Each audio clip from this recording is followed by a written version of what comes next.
हाय दोस्तों, मेरे YouTube channel में आपका स्वागत है। जैसे कि आप देख सकते हो, आज हम आपके लिए लेके आए हैं सेट टॉप बॉक्स स्टैंड है। इसको करेंगे हम अनबॉक्सिंग। तो जैसे कि आप देख सकते हो, ये पॉलीथीन के अंदर में आता है और ये हमारा सेट टॉप बॉक्स स्टैंड है। और इसके साथ में हमको क्या क्या मिलता है वो देख लेते हैं।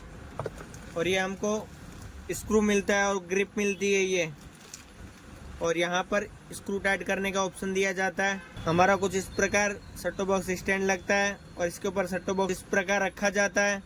और रिमोट रखना है तो साइड में आप रिमोट रख सकते हो। अगर आपको वीडियो अच्छा लगा हो, चैनल को लाइक करो, शेयर करो और सब्सक्राइब करो। मिलते हैं नेक्स्ट वीडियो में।